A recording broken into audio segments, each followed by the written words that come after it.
बोलो जयकारा बोल मेरे श्री गुरु महाराज की जय। सभी गुरुमुख प्रेमियों से सप्रेम जय सच्चिदानंद। साथ तो इंसान के केवल और केवल भजन सुमरन की कमाई ही जाएगी। भजन बंदगी मालिक का नाम सुमरन ही साथ जाएगा और बाकी सब कुछ तो यहीं रह जाने वाला है। कुछ भी इस संसार से मिला है, सब कुछ इसी संसार में छूट जाएगा। जो साथ जाने वाली वस्तु है, जो मरकर भी इंसान अपने साथ ले जाए, ये जीवात्मा अपने साथ कोई वस्तु ले जाए तो फिर उसी वस्तु को एकत्र करना ही बुद्धिमानी है। इसी में जीव की भलाई है। संसार के काम सभी झूठे।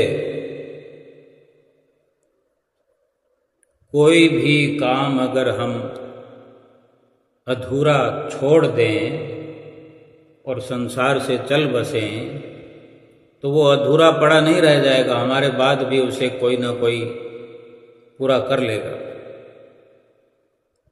चाहे कोई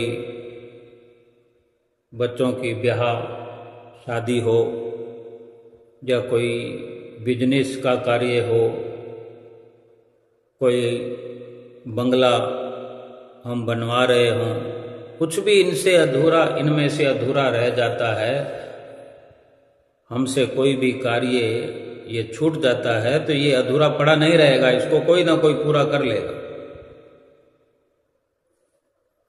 लेकिन एक कार्य है सुमरन का, भजन बंदगी का,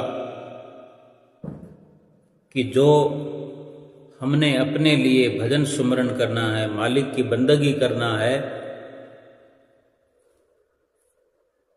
अगर वो हमसे न हुई, इस कार्य को अगर हमने न किया तो फिर ये कार्य अधूरा ही रह जाएगा। कोई भी इस कार्य को पूरा नहीं कर सकता सिवाय हमारे, और हमने किया नहीं, अधूरा छोड़ दिया तो इसका जो भी हर्जाना है वो हमें इस जीवात्मा को भुगतना पड़ेगा। और फिर ये भुगतान तो भगवान की भक्ति के बिना जो खाली जाता है उसे 84 लाख योनियों में जाकर ही भुगतान करना पड़ता है। 84 लाख योनियाँ भोगनी पड़ती है, जबकि 84 लाख योनियाँ भोगते भोगते ही इस मनुष्य जीवन में आए हैं और इस जीवन से फिर से 84 लाख योनियों में चले जाएं।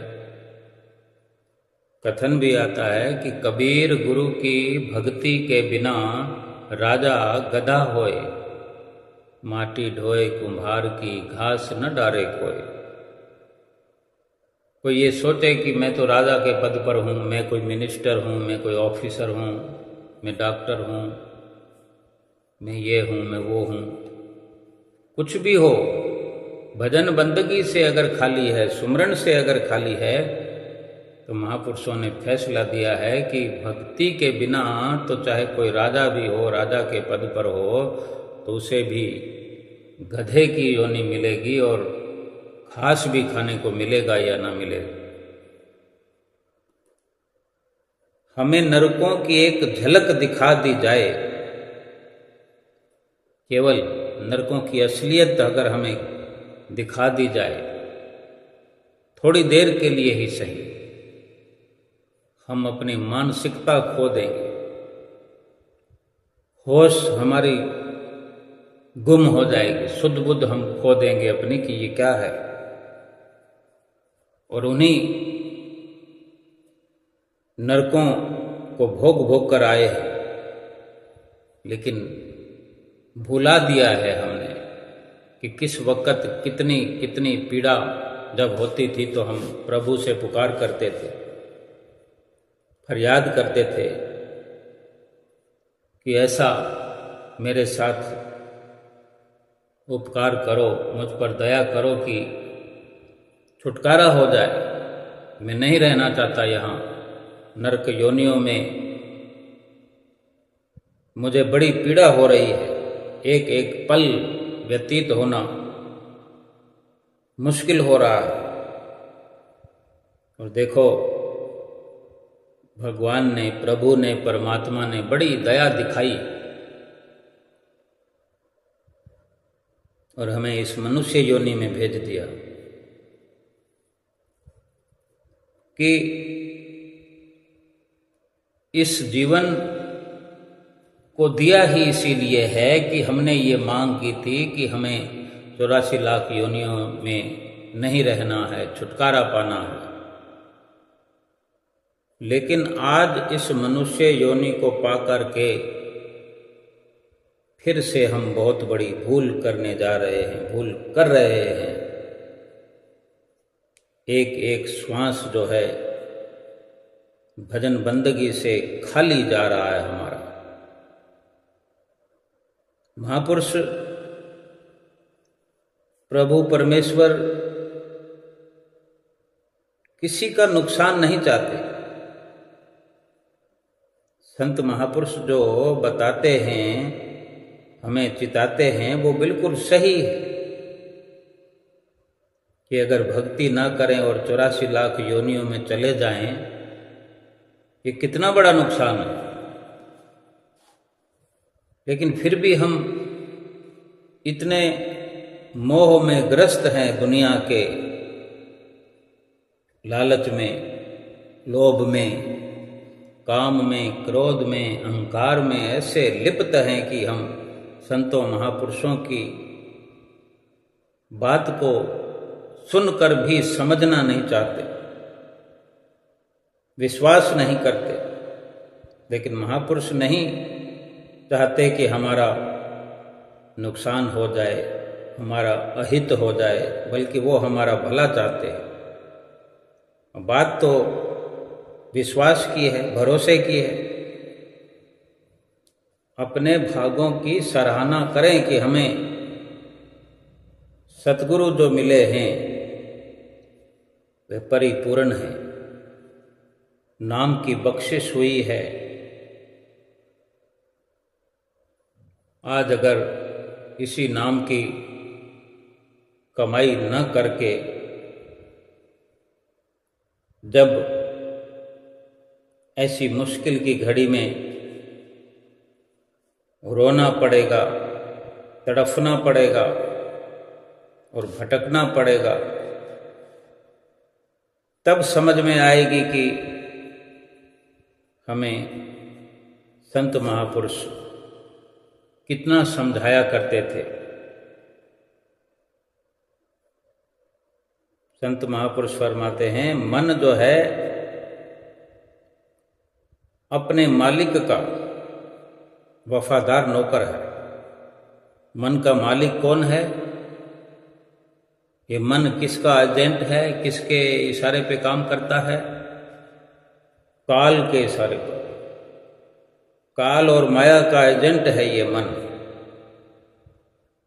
उसका वफादार है।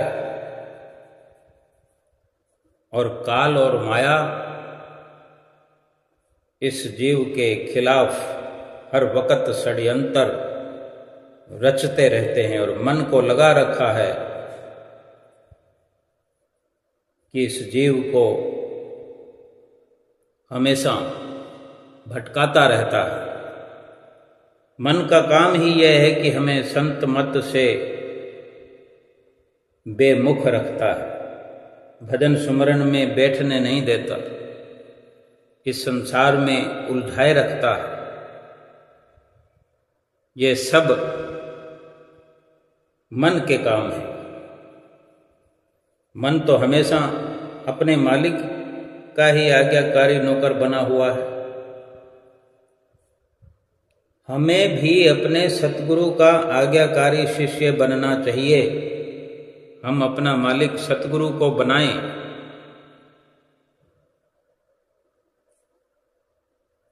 और मन द्वारा पैदा की गई जितनी भी अड़चनें हैं, मुश्किलें हैं,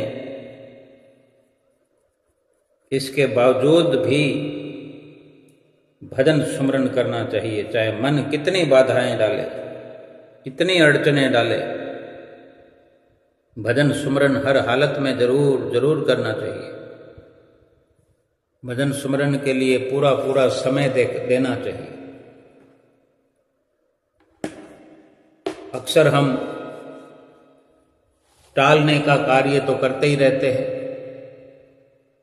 कुछ भी करते हैं 24 घंटे, लेकिन भजन सुमरन के लिए बहाने बनाते हैं, भजन सुमरन के लिए टाल मटोल करते हैं। लेकिन भजन सुमरन ही एक ऐसी चीज है, ऐसा कार्य है जो हर स्थिति में होता है।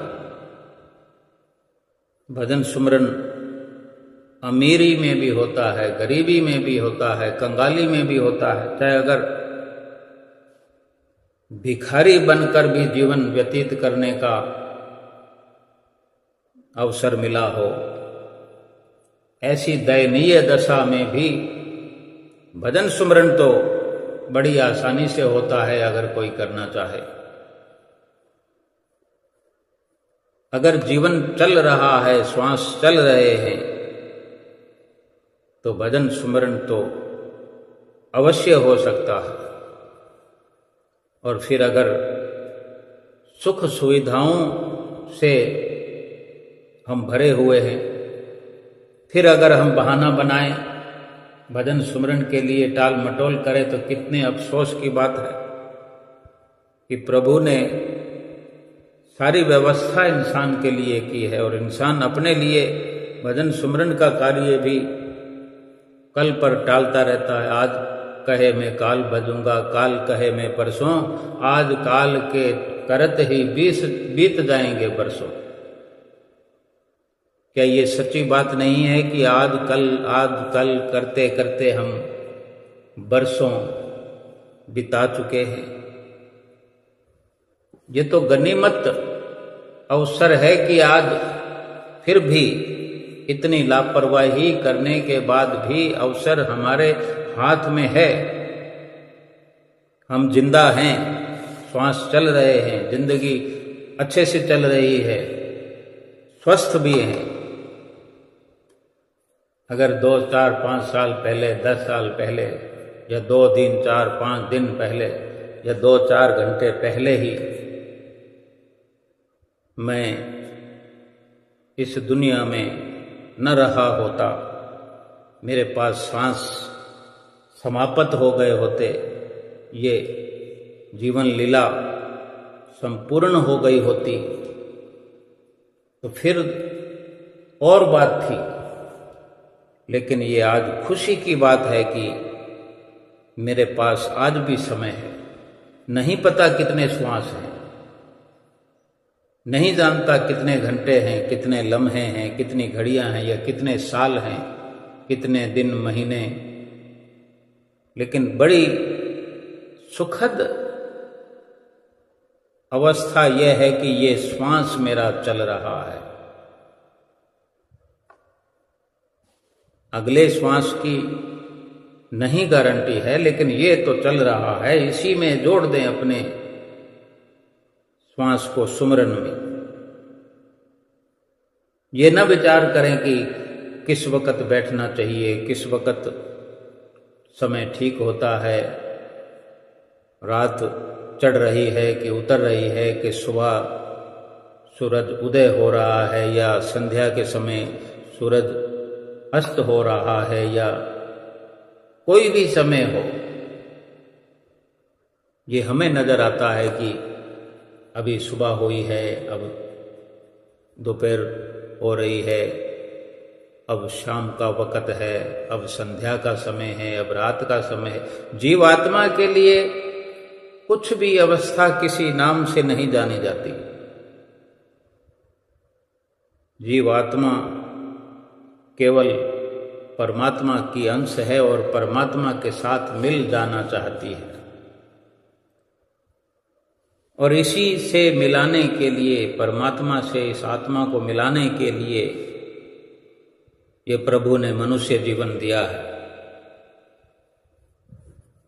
और इसी जीव की मांग पर, इसी की पुकार करने पर, फरियाद करने पर दिया है कि ये 84 लाख योनियों से छुटकारा पा सके। लेकिन भूल गया, हम भूल गए हैं। मैं अगर टाल मटोल कर रहा हूं तो मैं भूल गया हूं अपने दुख को, अपनी परेशानी को, कि मुझे क्यों मनुष्य का जीवन मिला। ये मेरी ही मांग थी, मैंने ही मांगा था प्रभु से, और प्रभु ने इतनी दयालुता दिखाई है, इतनी दया दिखाई है और मुझे ये अवसर दिया है। जो समय व्यतीत हो गया उसको अगर हम याद न करें तो अच्छा है, लेकिन जो श्वास चल रहा है इसी से शुरुआत करें, बिना किसी विचार के, बिना किसी नफे नुकसान का ख्याल किए हुए। देखो, अक्सर हमने अपने जीवन में अनेक बार महसूस किया होगा, सतगुरु से शरण प्राप्त हुई, सतगुरु से नाम की बख्शिश हुई, समय समय पर हम उनसे नाम के बारे में, भजन बंदगी के बारे में सुनते हैं कि यही एक पूंजी है जो इस जीव के साथ जाएगी। शुरुआत भी करते हैं, कोशिशें करते हैं, लेकिन अक्सर अगर मनुष्य जीवन मिला है तो पिछले जन्मों का हिसाब किताब तो साथ में लगा हुआ है, वो चुकता करना ही पड़ेगा। और उसी हिसाब किताब में बड़ा जो दुखों का अवसर प्राप्त होता है, सुखों का अवसर तो बड़ा अच्छा लगता है हर किसी को। धन मिल जाए तो आनंद उसमें मानते हैं कि ये बड़ा आनंद का काम है, बड़ा सुख का काम है, बड़ा अच्छा लगता है।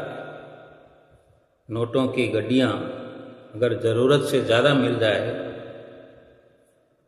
या कोई लॉटरी लग जाए, या कोई तरक्की हो जाए, कोई अनचाहा अचानक से कुछ ऐसा चमत्कार हो जाए, कितनी खुशी महसूस होती है, लेकिन कितनी देर। उसी को हम समझते हैं कि ये सुख वाली घड़ी है। उछलते हैं, कूदते हैं, खुशियां मनाते हैं, पार्टियां करते हैं, सैकड़ों हजारों की भीड़ इकट्ठा करते हैं, दिखाते हैं उनको कि मुझे कितना सुख मिल रहा है। और लोग इकट्ठे होते हैं, बधाइयां देते हैं, पार्टी अटेंड करते हैं, कंधे से कंधा मिलाकर साथ खड़े होते हैं। इसी सुख का जो दूसरा पहलू है दुख, अगर कंगाली आ जाए, जो धन है वो कहीं छिन जाए, लुट जाए, बिजनेस में, व्यापार में, कंपनी में, फैक्ट्री में घाटा लग जाए, और भी अनेक अनेक पहलू हैं दुखों के। कोई शरीर पर कोई ऐसा दुख आ जाए, किसी भी प्रकार से अनचाहे खर्चे का, रुपयों के खर्च का कोई अवसर आ जाए और कंगाली छा जाए, उस वक़्त उन्हीं लोगों को पार्टी जिनको दिया करते थे, जिनको बुला करके महफिल सजाया करते थे, अगर उनको बुलाया जाए कि मुझ पर ये अवस्था आ गई है, तो कोई नहीं आएगा। कुछ शर्म लिहाज के चलते आएंगे भी तो अधिक से अधिक अपने साथ किए हुए व्यवहार को याद करते हुए थोड़ा बहुत रिप्लाई करेंगे, लेकिन ये उन्हें पता लग जाए कि मेरी तरफ से किया हुआ उपकार वापस रिप्लाई नहीं हो पाएगा, तो स्थिति को भांपते हुए धीरे धीरे दामन छुड़ा करके चले जाएंगे और फिर कभी मिलने नहीं आएंगे, अफसोस जताएंगे, लेकिन हमसे कोई वफा नहीं कर पाएंगे। ये दुनिया का व्यवहार है। हम सुख की घड़ी में संसार के साथ खुशियां मनाते हैं और प्रभु के नाम को भूले हुए गफलत में श्वास पर श्वास खर्च करते चले जाते हैं, दिन दिन व्यतीत करते चले जाते हैं, महीनों के महीने, सालों के साल करते करते ये दशा हमारी हो गई है। प्रभु के नाम की याद ही नहीं आती। अगर संत सतगुरु याद दिलाते हैं तो हम समझते हैं कि क्या जरूरत है, सभी कुछ तो है हमारे पास, फिर प्रभु नाम को जपने की, नाम की दौलत इकट्ठा करने की जरूरत क्या है? जो हमारे पास वो दौलत है इस दुनिया में, सब सामान मिलता है उससे।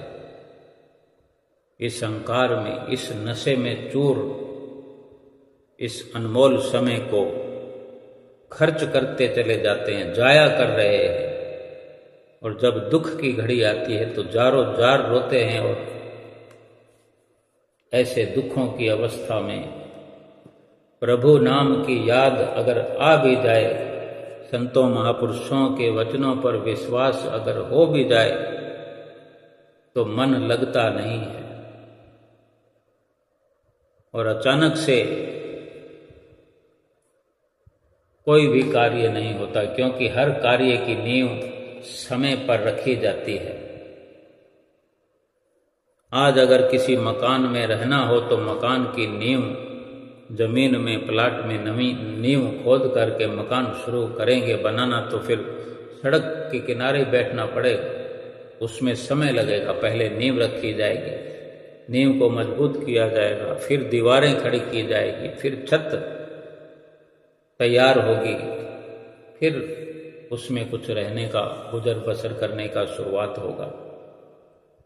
ऐसे ही जिसको भजन सुमरन आज से करने का एक शौक पैदा हो गया है कि अगर आज से शुरू करूंगा तो जाने कब किस वक्त संसार से जाना पड़े, तब मेरे पास भजन बंदगी की दौलत जो एकत्र की हुई तैयार होनी चाहिए। अचानक से दुख की घड़ी आई और लगने लगा कि अब तो दुखों का ही ताना बाना 24 घंटे बुना जाने लगा है, सुख कहीं दिखाई नहीं पड़ता। और सुख तो कभी था ही नहीं, ये हमने मान लिया था कि धन के आने पर हमने मान लिया कि सुख हो गया, सुखों का अवसर है मेरा, लेकिन वो अवसर कभी रहता नहीं किसी का। एक ना एक दिन, एक ना एक घड़ी तो पश्चाताप करना ही पड़ता है। महापुरुष क्यों बार बार समझाते हैं, चिताते हैं? इसीलिए तो हमें हमारे भले की बात बताते हैं कि दुख में सुमिरन सब करे, सुख में करे न कोई। जो सुख में सुमिरन करे, तो दुख काहे को होय, दुख काहे को होय। कि अगर सुख में ही सिमरन इंसान करता है, जीव करता है, अगर हम सुख में ही सुमरन करते हैं तो दुख में प्रयास करने की जरूरत नहीं होती। आदतन वो एक नियम पूर्वक हमारा मुख्य अंग बन चुका है कि हमने सुमरन करना ही करना है, भजन करना ही करना है। कि अगर हमने शरीर को भोजन देना है तो आत्मा के लिए भी भजन करना ही करना है। अगर भजन नहीं तो भोजन नहीं। जब ऐसी धारणा बन जाती है तो दुख की घड़ी में परेशानी नहीं होती, बल्कि महापुरुषों ने ये अटल फैसला दे दिया है कि जो सुख में सुमरन करे तो दुख काहे को होए, दुख क्यों आएगा। जो दुखों का सफाया करने वाला भगवान का जो सुमरन है, भगवान का जो भजन है, उसको अगर हर वक्त नियम पूर्वक करता है, जो जीव सुमरन करता है, भजन अभ्यास करता है, उस पर दुख की अवस्था क्यों आएगी। चाहे वो उसको लॉटरी लग जाए तो उसमें भ्रमता नहीं है, उसको प्रभु की याद आएगी, प्रभु की ओर बार बार निहारेगा, अंदर भी और बाहर भी। सतगुरु की नजदीकी प्राप्त करेगा कि प्रभु ये क्या लीला है, कहीं मेरा मन भटक ना जाए, कहीं मैं भ्रम ना जाऊं। अपने सतगुरु को बार बार जा करके अपने दिल का हाल सुनाएगा। और दुख की घड़ी आ भी जाए तो अपने प्रभु से, अपने सतगुरु से अपने दिल का हाल बताएगा, और वो हर लम्हा दुख वाला खुशी से उसका बीतेगा,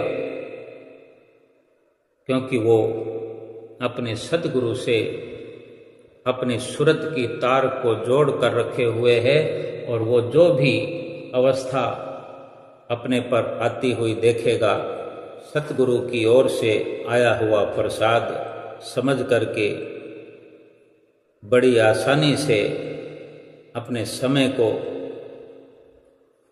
सदुपयोग में लाते हुए और हर वक्त प्रभु के गीत गाते हुए खर्च करेगा। जब सुख वाली अवस्था नहीं रहती तो क्या दुख वाली अवस्था रहेगी।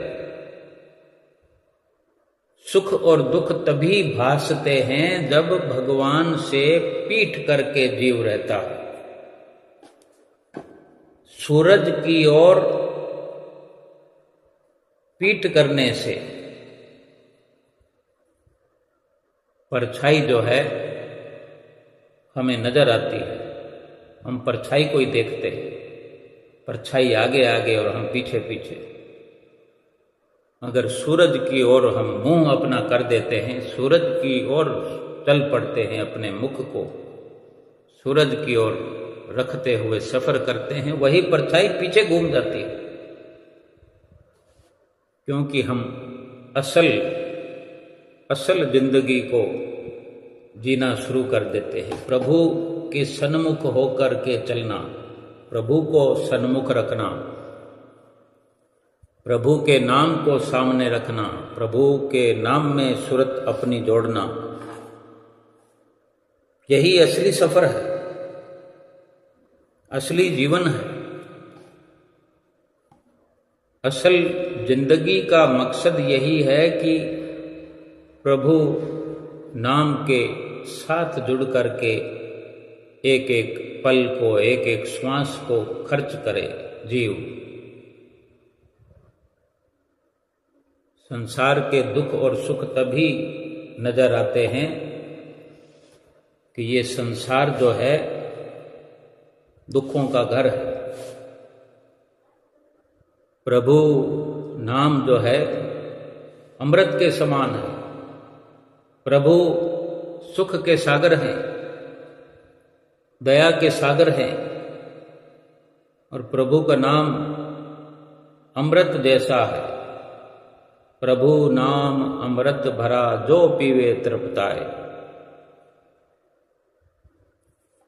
जो भी प्रभु नाम के अमृत का प्याला पीता है वो हर वक्त तृप्त रहता है, उसे कोई भूख है ही नहीं। जिसकी जीवात्मा तृप्त है, जिसको पूर्ण रूप से अंतर हृदय से संतुष्टि है, वो संसार की ओर जो झूठा है, क्षणभंगुर है, नाशवान है, उस तरफ ताक झांक नहीं करेगा। जैसे कोई घर से पेट भरकर भोजन करके निकलता है और कहीं किसी के घर जाना हो, चाहे मिठाई की दुकान पर भी जाना हो, किसी कार्यवश, चाहे कोई मित्र की दुकान हो, वो लाख ऑफर करे, लेकिन जो घर से पेट भर के भोजन करके यानी तृप्त होकर के गया है, वो किसी भी मिठाई की तरफ लालायित नहीं होगा कि मैं ये खा लूँ, मैं वो खा लूँ, मैं उसका स्वाद चखूँ, उसका स्वाद चखूँ। क्योंकि पेट भरा हुआ हो तो फिर किसी भी वस्तु के खाने की इच्छा नहीं होती। और अगर ऐसी कंडीशन में कोई अपनी गलत आदत के कारण खान पान कर भी लेता है तो उसका स्वास्थ्य बिगड़ जाता है। पेट भर भोजन करने के बाद कुछ भी खाने से स्वास्थ्य बिगड़ने का खतरा होता है। ऐसे ही जो प्रभु नाम का सेवन करते हैं, प्रभु नाम का सुमरन करते हैं, प्रभु का भजन करते हैं, प्रभु में अपनी पूरी आस्था रखते हैं, सतगुरु के चरणों से अपनी सुरती को जोड़े हुए इस जीवन में सफर करते हैं, रात और दिन करके अपने समय का सदुपयोग करते रहते हैं, उन्हें क्षणभंगुर संसार की ओर ललचाई नजरों से देखने की जरूरत कभी नहीं होती। बड़े बड़े इतिहास अनेक पढ़े होंगे कि जो संतुष्ट है वो हर हाल में साधु है, जिसका मन सधा हुआ है। एक साधु था जो एक नाविक की, नाव चलाने वाले की नाव में बैठ करके नदी से पार जाया करता था। पुराने समय में नदी पर पुल नहीं हुआ करते थे। आजकल तो समुंदर में भी सफ़र करने के बहुत अच्छे अच्छे साधन हैं और बड़ी बड़ी नदियों पर भी पुल बने हुए हैं जिस पर रेलगाड़ियां चलती है। उस वक़्त केवल नाव ही एक साधन हुआ करता था जो नदी पार करने के लिए नाव का सहारा हर कोई लेता था। तो एक साधु को रोज इस पार से उस पार जाना होता था। तो वो जो नाविक था वो साधु से कुछ लेता नहीं था। साधु के लिए सबके मन में एक अच्छा भाव होता है कि ये त्यागी हैं, इन्होंने भगवान के नाम में अपना जीवन लगाया है। तो ये सोच करके, ये देख करके वेशभूषा, उसका मन जो है इस प्रकार से, और वैसे भी वो नाविक जो था अपने सुंदर विचारों से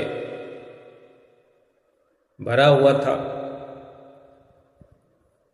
और वो मन में यही विचार करके कि साधु के पास पैसा कहाँ से आएगा, जब साधु कमाते नहीं हैं, हर किसी को ज्ञान देते हैं, शिक्षा देते हैं, भक्ति का रास्ता बताते हैं,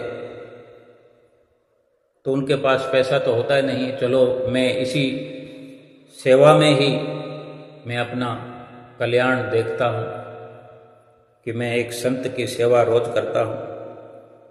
तो ये उसके अच्छे विचार थे और रोज वो साधु नाविक की, उस नाव चलाने वाले की नाव में सफ़र करता। और वो नाव चलाने वाला अनपढ़ था, पढ़ा लिखा नहीं था, कुछ भी उसके पास ज्ञान नहीं था। पर समझ की कमी नहीं थी। और वैसे भी साधु जो था, रास्ते में ज्ञान की बात उसे रोज सुनाता था, सत्संग सुनाता था।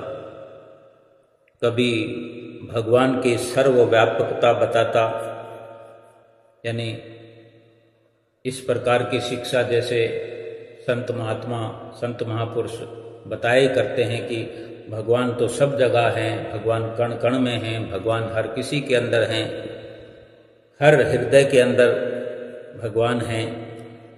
तो कई प्रकार के गीता के श्लोक सुनाता, अर्थ समझाता। और वो नाव चलाने वाला जो था, वैसे वो मछुआरा था, क्योंकि वो नाव चला करके अपने मछलियां पकड़ने का कार्य भी करता था। तो वो सत्संग बड़े गौर से सुनता, और जो भी सत्संग सुनता वो हृदय में बिठा लेता, जाने कब से सुन रहा था। और सत्संग में ऐसी कोई बात नहीं होती जो दोबारा ना हो, क्योंकि बहुत सारी ऐसी बातें हों जो दोबारा भी आती है, तीसरी बार भी आती है। कुछ शब्द तो आए दिन ही रिपीट हो जाते हैं कि ये बात 10-20 लाइनें, 50 लाइनों में, चाहे 2 शब्द ही सही, 4 शब्द ही सही, या 1-2 लाइनें ही सही, जो कल भी बोली गई थी, सुनी गई थी, और आज फिर, और आने वाले कल को भी फिर। तो ये एक समझी हुई बात है। वो बड़े प्रेम से सत्संग सुनता, तो उसमें ये भी निश्चित तौर पर जिक्र हुआ ही होगा कि जो एक बिल्कुल ही साधारण सी बात है कि सत्संग में शुरुआती दौर में ही जिक्र होता है कि सत्संग का मतलब ही यही है कि सत्य पर चलो, सत्य का सहारा लो, सत्य बोलो, सत्य सुनो, सत्य का संग करो, सत्य क्या है, असत्य क्या है, किसी का दिल मत दुखाओ। ये बहुत सारी ऐसी बातें हैं। अपनी मेहनत की रोजी रोटी कमाओ, दूसरों के धन पर किसी भी प्रकार से दूसरों के धन में आसक्ति ना रखो, कोई लूटपाट का इरादा न करो, जो मिल जाए अपने प्रारब्ध का उसी में गुजारा करो, रूखी सूखी खाकर भी प्रभु का शुक्राना करो। तो इस तरह की सारी प्रकार की जो सत्संग वार्ता होती रहती थी, और मछुआरा जो भी बात सुनता अपने हृदय में बिठा लेता।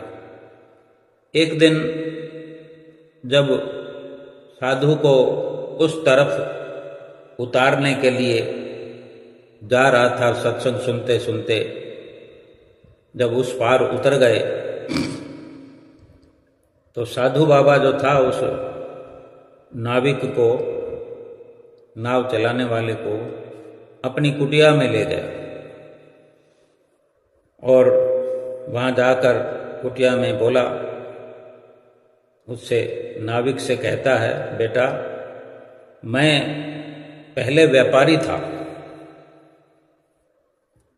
भाई, अब तुम मुझे रोज देखते हो साधु के वेश में, लेकिन मैं पहले एक व्यापारी था, बहुत धन कमाया मैंने, पर ऐसी आपदा मुझ पर आई, मेरे परिवार पर ऐसी मुसीबत आई कि मैं अपने परिवार को बचा नहीं पाया, और मेरे पास कुछ धन अभी भी है, मेरा इस धन से लगाव समाप्त हो गया कि मैंने जिनके लिए कमाया वो मेरे साथ ही न रहे। अब धन को अपने ऊपर खर्च करने का मेरा मन करता नहीं, इसलिए मैंने ये साधु का बाना पहन लिया और अपना जो भी भजन कीर्तन होता मैं करता हूँ। अब ये जो धन है मेरे पास, ये मेरे काम का नहीं। सो मैं सोच रहा हूँ कुछ दिनों से कि मेरे तो किसी काम का नहीं है ये धन, तुम ये धन रख लो, तुम्हारा जीवन संवर जाएगा, तुम्हारे परिवार का भला हो जाएगा, तुम बाल बच्चेदार हो, ये तुम रख लो। तब वो नाविक, नाव चलाने वाला बोलता है, नहीं बाबा जी, मैं ये धन नहीं ले सकता। मुफ्त का धन घर में जाते ही हमारा जो अमली जीवन है, हमारा जो आचरण है, हमारा जो नित्य नेम है, ये धन हमारे घर जाते ही वो सब कुछ बिगाड़ कर देगा। फिर कोई मेहनत नहीं करेंगे हम, और क्या पता किस किस अवसर को देखना पड़े, लोभ लालच बढ़ जाएगा, मौज मस्ती में जीवन गुजरने लगे, फिर कोई चिंता फिक्र पैदा हो जाएगी। यानी ये मुफ्त का धन मुझे नहीं चाहिए। मैं मेहनत करता हूँ, अपना 2 वक़्त का गुजारा हो जाता है, और इसी में मैं खुश हूँ और आराम से सोता हूँ रात को, सुबह भगवान का नाम लेकर उठता हूँ। आपके बताए सत्संग के अनुसार ही मैं आगे बढ़ता चला जा रहा हूँ। आपने मुझे ईश्वर के बारे में बताया, सत्संग में आपने बहुत कुछ समझाया। जो कुछ भी आपने ईश्वर के बारे में ज्ञान दिया, वो ईश्वर का ज्ञान और ईश्वर की बातें और ईश्वर का रूप मुझे नाव चलाते हुए पानी की लहरों में भी नजर आता है। एक ख्याल सा बना रहता है, मेरे मन में संतुष्टि है। जब मैं उस ईश्वर की नज़र में हूँ और वो ईश्वर मेरी नज़र में है, तो फिर मैं अविश्वास क्यों करूँ? मैं अपना काम करूं, जो भी मैं कर रहा हूं, और बाकी सब उस पर छोड़ता चलूं। जैसे मेरा जीवन चल रहा वैसे ठीक है। मैं ये धन नहीं ले सकता। मुझे आपके सत्संग से यही लाभ आज तक होता रहा है। मैं खुश हूं। भाव ये कि ये प्रसंग तो इतना ही है, पर इसमें कुछ विचार पैदा होते हैं। हमने नाविक और साधु दोनों के पात्रों को सुना, पढ़ा। अब इसमें ये सवाल निकलता है कि इन दोनों पात्रों में साधु कौन था? जो साधु था वही साधु था, या कि नाविक जो है वो साधु था?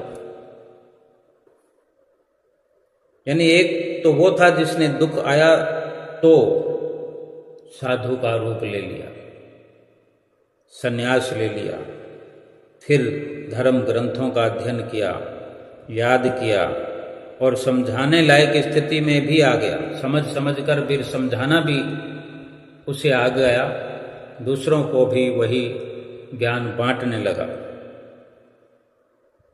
फिर भी धन की ममता तो उसके अंदर रही। वो जाने कब से अपने ऊपर धन खर्च करना छोड़कर बैठा था, लेकिन धन का मोह नहीं छूटा। धन अपने पास रखे हुए रहा, और एक किसी अच्छे व्यक्तित्व की, किसी सुपात्र की भी कोई ऐसा व्यक्ति मिले जिसको मैं ये धन दूं। यानी धन के बारे में विचार विमर्श तो उसके अंदर चिंतन धन का चलता रहा, यानी धन से वो जुड़ा रहा। और दूसरी तरफ जो वो नाविक है, गरीब नाविक है, नाव चलाता है, सुबह कमाता है, शाम को खाता है। सुबह खाया तो शाम का पता नहीं, 2 वक्त की रोटी कमाने जाता है, कभी दूसरे वक्त के लिए खाली भी रहना पड़ता है, थोड़ी कमाई होती है तो एक समय खाता है तो दूसरे समय भूखा भी रहना पड़ता है। फिर भी पराये धन के प्रति उसे कोई ललक नहीं, कोई लालच नहीं। संसार में रहकर भी निर्लिप्त रहना उसको आ गया, सत्य की राह पर चलना आ गया। भगवा ना पहनकर भी, साधु का लिबास ना पहनकर भी, संन्यास ना लेकर भी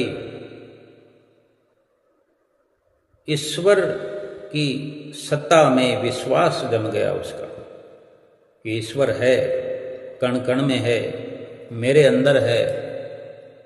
यानी हमें ये समझ में आ जाए कि मेरे साथ ईश्वर है, मेरे अंदर ईश्वर है, हर किसी के अंदर ईश्वर है। जिससे मैं बात कर रहा हूँ उसमें ईश्वर है, जिसके साथ में रहता हूँ उसके अंदर ईश्वर है, जिसके साथ सफ़र कर रहा हूँ चाहे वो कहने को अनजान हो लेकिन उनमें सब में ईश्वर है। मैं हजारों की भीड़ में खड़ा हूँ, कोई मेरा अपना नहीं है, कोई मेरा रिश्तेदार नहीं है, लेकिन सभी में वही ईश्वर है जो मेरे अंदर ईश्वर विराजमान है।